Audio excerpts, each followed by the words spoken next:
So if you've watched the show before, you've heard me discuss what I believe is a concerted effort to dismantle the post office before the 2020 election, or at least vastly weaken it, right? So now, the reason that I think that way is because, well, I mean, you heard Donald Trump basically admit it. He doesn't want mail in voting because he thinks it'll put him at an electoral disadvantage. But also because Republicans have been targeting the post office and other public utilities or public services because they stand to profit personally from privatization, right? So now the response from Republicans and others are basically, you guys are just making up conspiracies, right? You've got Donald Trump derangement syndrome. Trump, I mean, look, he couldn't have, he didn't actually appoint Dejoy to destroy the post office because look, it wasn't Trump that just unilaterally put him in there. He had the USPS Board of Governors. And you've got Democrats and you've got Republicans on that board, and it was unanimous that they were okay with DeJoy. And so, it's got nothing to do with the election or Donald Trump winning or destroying the post office. You liberals are just going crazy. Well, I don't know about that. There's still one piece of evidence to back up the idea that DeJoy was put there to depress the vote or to suppress the vote.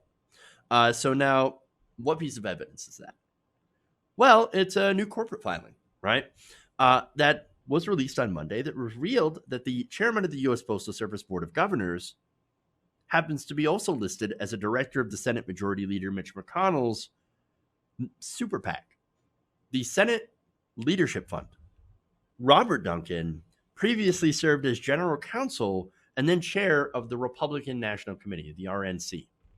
And so he's given a lot of money.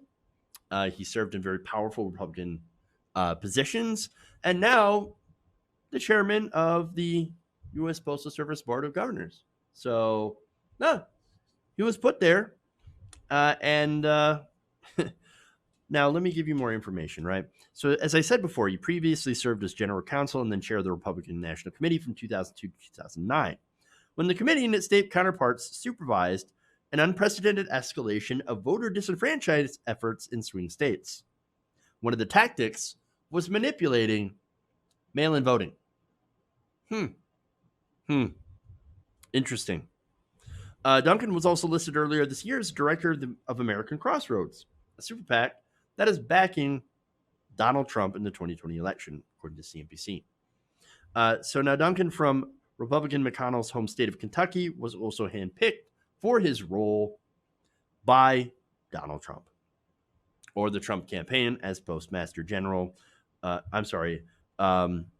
His Board of Governors picked the Postmaster General, Louis Dejoy, who again was also a prominent contributor to the Trump campaign. And it turns out most members of the Postal Service Board of Governors have numerous ties to both the Republican Party and to Trump's associates and the administration, according to CNBC. So, would you look at that? Interesting. It's almost as if the board has been stacked with people who, have a vested interest in destroying the post office, or at least privatizing it, or vastly minimizing the role of the post office. Weird. So now, again, you might think, oh, come on, you don't really know that, right? You don't really know the other members of the board that also approved DeJoy, whether or not they have ties to, the companies that would be direct competitors and that would benefit financially if the post office were to, stop doing some of what it was doing. So now I remember talking about this before and saying that I could see a place where, or a situation where the post office would be basically relegated to a role of only delivering mail, the things that the snail mail that is very costly to do, by the way, to, rural areas, right? And that would be basically their only role. And so they would continue to, of course, lose money and lose their independence. See, right now, of course, they're generally not federally funded, right? They've needed some emergency bailouts, and that's federal money that would go to them. But generally, as a post office, it hasn't really run on federal money, on taxpayer money. It's run by its own money. And so there's that. Okay. And so, well, now they're in a situation where they have to front load their retirement benefits for their employees by about 75 years. And so that's a situation that no other public service or private corporation has to bear. And they couldn't bear it and still somehow operate in the black. They would be in the red, just like the Postal Service is in the red right now. They need $25 billion. And guess who's blocking them? Mitch McConnell, as well as, of course, President Donald Trump. And so, nonetheless, Republicans, the response is they're saying, oh, no. It's just all a conspiracy. It's all a conspiracy. Fascinating, right? So now, look, you might ask about what about the Democrats on the board, right? No, I don't really have a lot of information about the Democrats on the board. Let's be honest. I don't know if they have financial interests as well. It's not as if Democrats, or I should say, it's not as if Republicans are the only ones that can get bought out by companies like UPS or FedEx or any direct competitors to the post office. It turns out they can also be corrupted by corporate money. And so maybe they do get some money from competitors from the USPS. Maybe not. Maybe they didn't understand the Republican plan. They didn't understand what the lengths that Dejoy and Trump were willing to go to sabotage the post office. As I noted, Dejoy has really, messed things up at the post office. And I'll explain how. But as far as the Democrats, maybe they don't know. Maybe they didn't really care. Maybe they're corrupt. I don't know. But what I do know is that 46 states have been warned that they will not be able to handle the bulk of mail-in ballots. Now, this is during coronavirus. This is during a time where we're going to rely on millions more mail-in ballots for this election as a result of COVID, as a result of them shutting down, states shutting down a lot of polling places and relying more on mail. Okay? And so mail-in ballots, by the way, are safe. They're effective. They're, very secure for the most part. They have a very, very low rate of voter fraud. And so, like anything, of course, there is fraud, but it's actually incredibly low. And so, not only that, by the way, that they also allow more people to be able to vote, as you don't have to wait in line. You don't have to, travel to the polling place that may or may not be closed. And so actually would increase voter turnout, which is one thing the Republicans can't stand. And so, again, what I do know here is that the changes that Dejoy has made to the post office have been disastrous.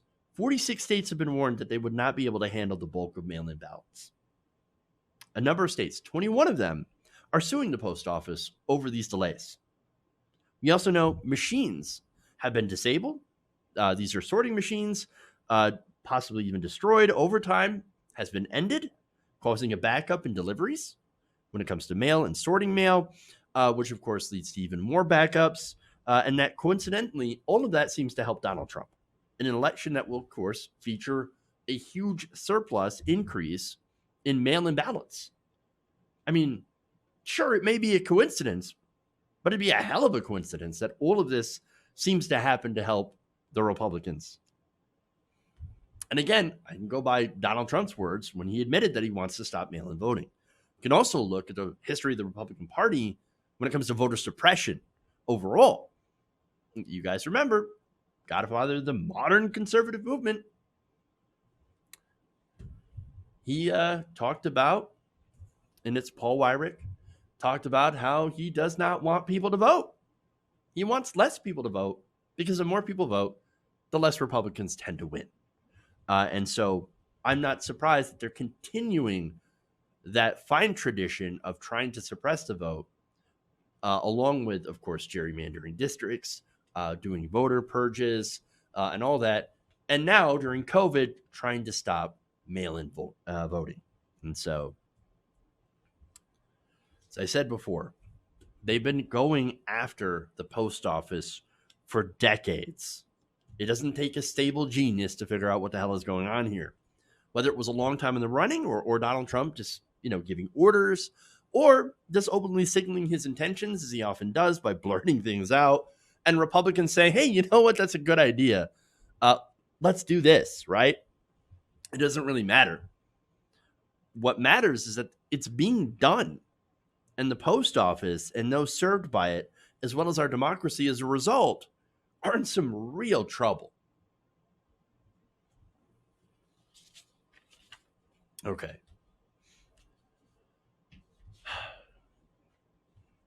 I'm going to take a break. We're going to come back. We've got more stuff. We've got evangelical former Trump supporters speaking out. That's an interesting story. Tiffany Trump gets trolled on Twitter. And then Biden. Is he going to ban fracking? Well, I think we already know the answer to that. But I'll show you the video anyway. So we'll do that after we come back from the break. Stay right here around the nation.